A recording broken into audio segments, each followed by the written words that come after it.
Here we are from the Maldives. I just spent my New Year's here, reflecting on a really big year. Been writing a lot, been writing some things down, and during this I had a really nice reset. That's also why I, turned this camera on. It's been a crazy year, guys. It's been a crazy year. I would say especially in the beginning of the year, it was really tough. It was by far my most challenging year, with the year with the most pressure. And yeah, we had to get back to the drawboard, guys. The performance was declining. I had a lot of things going on at the same time, multiple businesses, team members were slacking, multiple balls to keep up in the air, and wear many different hats. Yeah, to be honest, I was everywhere, every second. It was a lot. We couldn't really break our ceiling and we were stuck. Yeah, don't get me wrong, revenues were high. If I would share those numbers, you would like, yo, Vince, what are you complaining about? But it's not really about that. It's not about just the numbers. It was just a lot on my shoulders, and I knew that we had to change something. So we had to rewrite the script. We've been working and been busy all year with applying measurable structure, rehiring most of the performance team, rewriting our systems, rewriting where we work from. We made a huge back-end switch from like sheets and everything now structured into Notion, and rewriting the whole strategy. And based with everything I know now and what I've been writing and what I've been realizing and what we have learned over the past year, but also years, we really came far, and this year has been by far the cherry on the pie and the roller coaster where we came out on top. It changed everything. And in this video I will be sharing you my main key takeaways to break the ceiling and really make impact. So yeah, I'll be sharing my lessons, but also some advice, and just from what I've been writing and thinking, I'm sure that this can also help you where you are at your business, even if you're beginning or you're more further. It's just like more general things that I've seen happening over the past years. I would say for me, a thing that required me to apply more structure is also because I was doing a lot at the same time. At one point, I just had to force myself to be more impactful in businesses without being super available or visible all the time, or being in Slack responding to every single message when it comes in. So managing multiple brands, having multiple investments, everyone needs you. So yeah, I would say this year really teach me everything. We started the year where we had to rehire everyone, and to do so we also had to give them the environment to thrive in. And yeah, one main lesson is the power of recalibrating, better to say. So when you feel stuck or when you are at the ceiling, recalibrate. How can I do better? Where should I do more of? What's currently not going as how it should? Just the honest truth, guys. Like, just talk to yourself like that and keep adapting, keep improving. And just review your processes, review your team, review your systems, review your strategy, and just ask yourself, is this truly enough for aiming for the numbers that I want? Am I doing enough? Am I doing it in the right way? Just giving you that honest critical thing. And most often the thing what you're looking for is just a little bit of lack of direction or strategy or things. And in my case, I had to see it when things were going wrong. But this is something that you can continuously do to improve. It's not only when things go wrong that you have to restructure stuff. It can also, when it's going well, you can still do an honest review. Okay, how is things going? What can I do to improve? Also, to add on to that, this is for any brand, any business where you're at. If you are just starting or you're at 200K a day, if you want to break a ceiling, recalibrate. Understand where you're at, understand where you need to go. And when you feel you hit the ceiling, it most often always comes of clarity what to do next. You just need a different information, you need a different strategy, you need a new direction, or simply adding more stuff to the business. That brings me to my second rule: be able to adapt and adapt fast. Stay lean as much as possible. Ecom moves really fast. It changes fast and it moves fast. Like things such as finding new frameworks, new shifts to stay on top of things continuously. For example, finding a new format or a new winning hook or vertical, or some simple thing as what happened this year is like AI coming into the picture. Most brands also on the back end advertise to listicles, advertorials, product pages. Like all of these things are continuously tweaks in ecom that if you're not adapting, you're just simply out of business, or competitors will ramp you over. Of course you can have a brand where you have more stability, but at the same time, you as a brand owner always want to be aware of what's going on. Looking at our business, a few implementations that we have done completely changed our business as well. Like where the output game just went up, where our inputs became less but the hit rates became more. It's just by tracking those things, having more direction, and completely revamping the business, where we now have intention by what we do and we understand about use cases, angles. For example, implementing all of those things in our creative strategy overnight changed our business. So what I advise is to stay always looking for these things. So be adaptive and look at what the other big guys are doing. And there is always something going on that you can learn from and that you can look up to, and just that, for example, those shifts can really change your business. So just be on top of things, be on top of that game. And I would say, to stay ahead of the game, you have to stay on top of the game. And also, for example, just if you are starting out, you can also just follow what the guys that are on top of the game are doing and just replicate it. Like, you can find everything. Go into the ad library, you see how they are doing it, what they're doing it, where they're sending traffic to.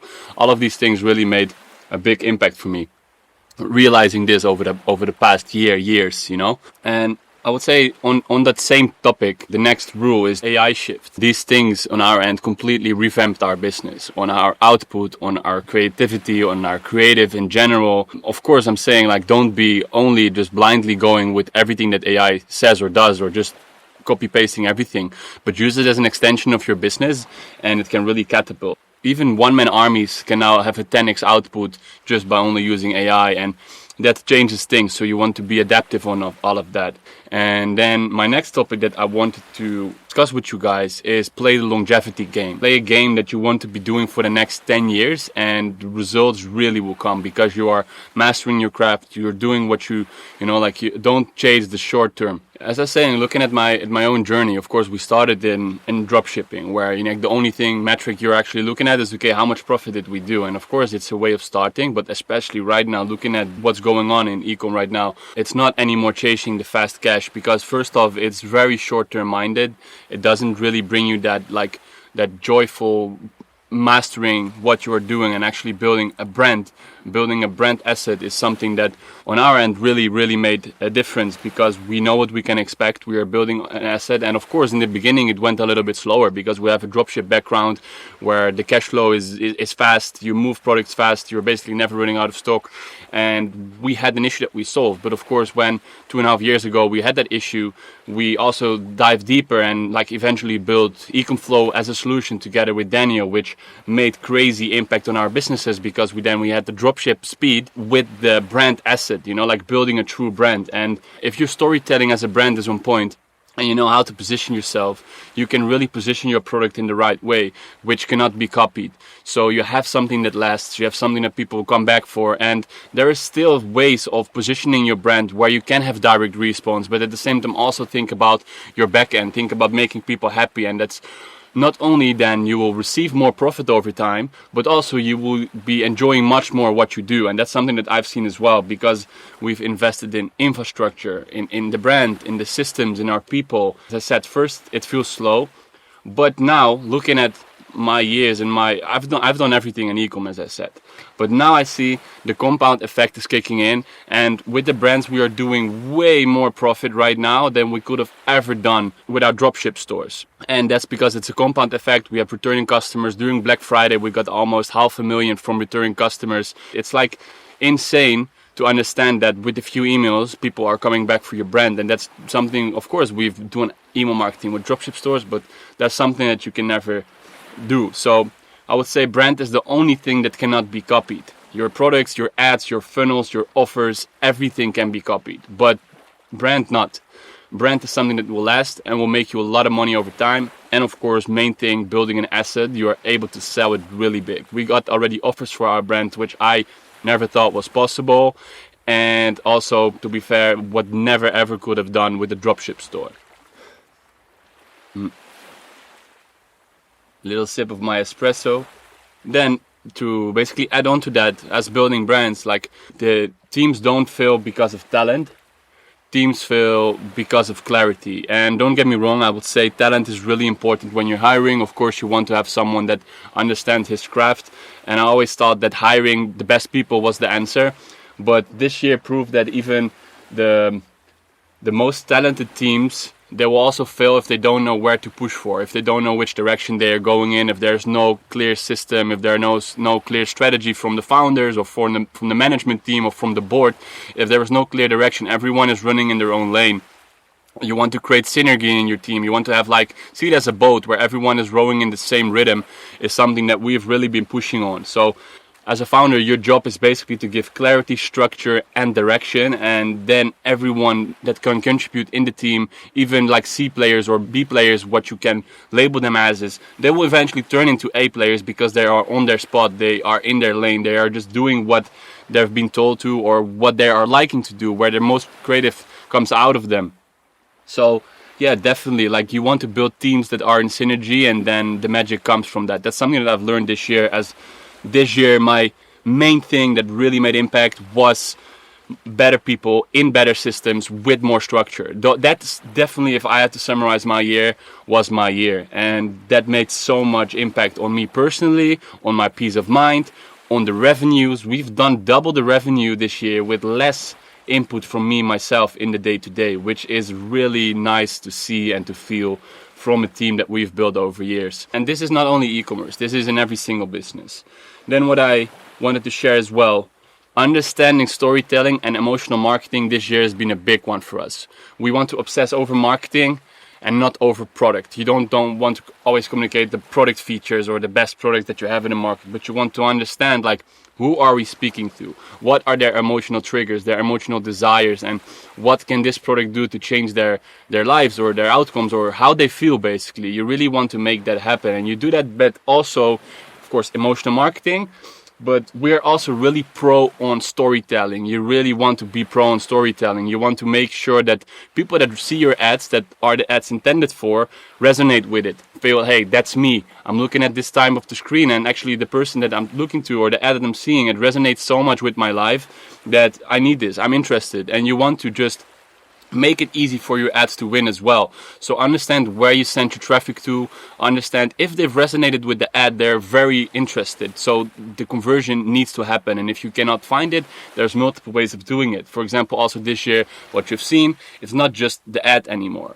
The most of the impact of the ads happening outside Meta. So where you send your traffic to, how you optimize your landing pages, the storytelling, the copywriting that you use. I would say storytelling and copywriting is quite a bit overlap, because it's basically how you talk to your audience. And this is basically our operating system, where we always lead back to, like, we need to do this, and to basically execute upon this, we also have to understand where our direction is going. So we track everything of it, like which angles, which use cases, which direction we are going towards, and we do more of what works. It's that simple. It's our basically the structure that we come back to. It's also the past 7-8 months we've been building this entirely in our Notion, and now when we create an ad, we know which direction it goes to, and also if it works or if it not works. Also very important.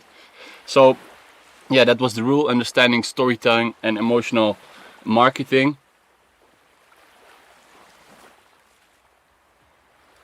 Guys, then one thing that I also really realized this year, and how important that is the importance of having a bit of a timeline or planning to operate more from clarity and peace and rest. Not that you should not be pushing for it every single day. You need to go all in every single day. Don't get me wrong. As a founder, especially in the starting stage, you need to be obsessed. It's the only thing you really need to want, like to make it really big. That's, of course, my vision. You have to push for it. But what I've learned over the years, that even, for example, grinding is not always the best way. It's better to operate from more clarity and structure and remove rush out of the picture. You push for it, but remove the rush. You think, for example, one step in advance and operate from that standpoint as well. And that's also how we, for example, mapped out 2026. You want to know the milestones, you want to know the targets that you've set for yourselves. And very important, these milestone targets, they come with to-dos, they come with actionables. You want to break it down in little steps to achieve a certain target. If you want to hit 20 million in spend, you need to break down what's needed to hit 20 million in spend. I've explained this in my other video as well. That's how we do this. It's not only for 2026. Let's, for example, take a product launch as an example. You're launching a new product. You want to make a whole timeline about it, and you remove the rush, you remove the stress, and you know what needs to be done. And if you break it down really simple, it almost never can go wrong. Then the same point on removing rush is with hiring. You don't want to hire when it's already too late. So you remove the rush and you have more clarity to think which person actually fits the role, and not because you desperately need one, hiring the first best one you can find. And that's something that over time, especially if you're growing, something that's a really key lesson. Stay one step in advance. think one step in advance, and operate from, okay, this is what's going to happen in the next few weeks, few months, because this is what we want to achieve, and to achieve that we need this. And that's a bit of structure, that's a bit of planning, and that also will protect your peace of mind.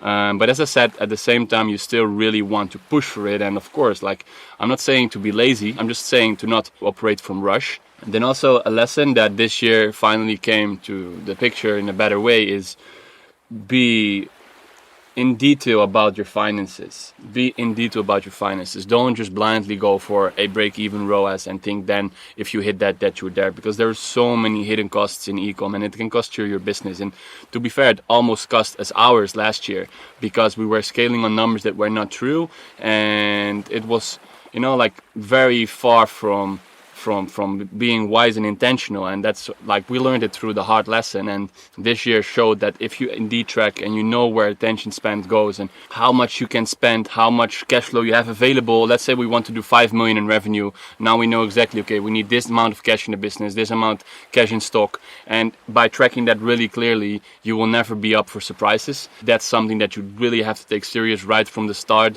Like, be really intentional with that part of the business, because at the end, money is what fuels the business. And many people say, okay, I'm in the business for money, but my perspective on money changed already a long time ago. I'm in the business for money. I'm really in the game to play the game and to keep on playing. And for me now, it's more of like a vertical to build and to think bigger, to build bigger, and it helps me to, as I said, like, really build bigger things. It's more of like an infrastructure play where, if we take, here's for an example, we are able to build such a cool brand with a very steep investment amount upfront. For example, getting a custom mold, which cost us $1 million before we've even sold one earplug. But I think also a great example of what money can do if you are wise with your cash and your investments. We have invested, like, 2.5 years ago, a big amount in Ecom Flow, and Ecom Flow has now become a substantial game changer of our entire brand group, right? We've invested in the infrastructure that allowed us to improve them. We've helped Ecom Flow, like, building the best possible infrastructure play for brands, and eventually our own brands benefit a lot from that as well, because we got the infrastructure, we got the improvements, and we are truly doing something else in China that's never been done before, and that can also not be replicated, because just it's a mix of worlds coming together with China experience, my ecom experience, and also, like, technical background where we basically bridge the gap between the Western world, the China world, with the use of tech. And this is only possible because we've been wise with cash and, like, investing in the bigger picture. So my perspective on money changed a lot. And I would say after this video, you should just ask for yourself, like, how you track it for yourself. And also, like, it's not always only upside. You need to be ready for months that it's not going as how you want, and that there needs to be a buffer. Yeah, and this will also give you a lot of peace and clarity, guys. So yeah. And also what I have written down for myself, but I think that's also a lesson for everyone who's watching. Never think you know it all. That's not only just for ecom or business, just in general. Stay a student of the game of business, and in this case a bit more practical towards ecom. Like, no matter how much you win, the second you think that you know it all, you're losing so much around you. Like, things are moving fast. Of course, I've mentioned it already in the video about, like, staying lean, but this is more of, like, make sure that, like, you stay ahead of the game. The market changes, platforms change, and you need to keep evolving. And also for myself, like, connect with other operators. Be out there. Don't be stuck in your own shelf, because that's how I've been operating the first 4 years of my business. I didn't share anything. I kept everything for myself. I wanted to push, and I didn't want to talk about my business. I kept it private. And now when I'm opening up, I'm making these videos, it brings a lot of upside as well. I've been connecting with operators, and there's always something that you don't know. There's always something that someone else is doing that can help you in your business, and it goes both ways. Like, I'm here as well, sharing everything I've learned this year. I don't need anything in return, because I know that, like, connecting with more people, showing what we do, there is no really competition. We only learn from each other and we grow together, and that's something that I definitely learned this year, because I've gotten a few like heads ups from people around me or tips from people around me, and implementing this in the business made a lot of impact. And that's something that's not on the internet, that's not out there simply. It's by connecting with other operators that do it and that practice what you preach as well. And yeah, that's definitely a lesson for me. I want to do more of that. I want to connect with more people. That's of course why I'm also taking it very seriously. But yeah, like, don't be afraid to open up. Don't be afraid to share what you know to the right people, of course. Yeah, just connect with more people, I would say, is a good lesson to really help you grow your business big. And if you don't know where to find, like, there is many places where, for example, going to events, there is a lot of opportunity out there, I would say, like, makes it possible to connect with operators. So yeah, I really wanted to share most of my lessons, and looking back at it, in terms of business, it came down to applying more structure, giving myself more clarity, knowing which direction we had to go in, and really applying all of these things with, of course, a few key lessons within Ecom that everything I've mentioned here is, as a founder, something that you should keep doing always. But a main lesson, which I also want to end it with, especially for young entrepreneurs or people watching, that, like, the only lesson that really matters at the end is that you also really enjoy what you do. I also said it, like, don't get me wrong, those long grinding days and those going all in, they are all worth it. And you should enjoy that process as well. Because at the end, like, the harder and the tougher the challenge is, if you win and you come out on top, it's going to taste and feel even better. And that's something that I've realized again this year, when we have came through, basically going through and risking a lot, putting a lot of pressure on myself in the beginning of the year. I was not enjoying it at all. I was feeling pressure, I was feeling horrible, and I didn't knew back then if I had the answers, but simply just pushing through and just indeed telling yourself, like, okay, you've been through it before, there is always a way out and there is always an answer. And going through that, smiling through the storm, basically, knowing that you get out of it on top, is something that I'm enjoying personally. And looking at the journey now, like, all of the things I've learned in this year really allows me to think bigger for next year and also actually enjoy what I'm doing, because I know what I don't enjoy. I know what I didn't like this year. And now being able to be at a position where I can spend more time to things what I like, being able to open up this and share with more people, connect with operators, connect with founders, and just sharing everything we know, I came to the conclusion, like, really enjoy the journey and don't lose your mind over it. Like, find ways on how to make it enjoyable for yourself. So I would also say, like, for yourself, like, what's one thing this year that you will do differently to your business to make you enjoy the process? Or think about yourself, okay, how can I make it enjoyable, and what do I like about the business? So if there is some simple thing in the business that you truly don't like, just outsource it. Just keep your cool, keep your mental peace, find someone that loves to do it, or find someone that can take it away from you. And of course, if you are a solo founder, you need to go through it, you need to get there, and that also only makes it sweeter once you get at the position where I am right now. And I would say this year truly changed it all for me. It was the biggest year ever, not just the revenues, not because of financially, just because of a big realization and conclusion that I've drawn for myself. And that is that from moving forward, I am in a position of more than 100 employees. I can make more impact with doing less. And that's truly a very good feeling, a very nice experience. And I've worked towards that. We've worked towards that. I have really great business partners. We've all worked towards a position that we can be at this stage where we can double the revenue, where we don't have to be grinding and answering every single Slack message for 16, 17 hours a day, which we have been doing, but we are now in a position that we don't have to. And yeah, we can do much more with less, and we make more impact with less time involvement and effort. And basically the rule is replacing effort by systems, strategies, processes is something that was my biggest lesson of this year.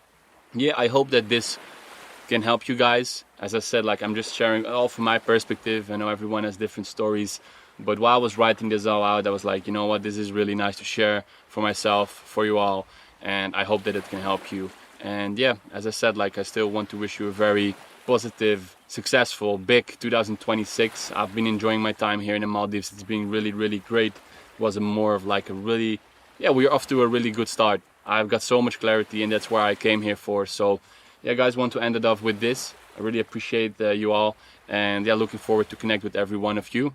And yeah, as I said, make a big year.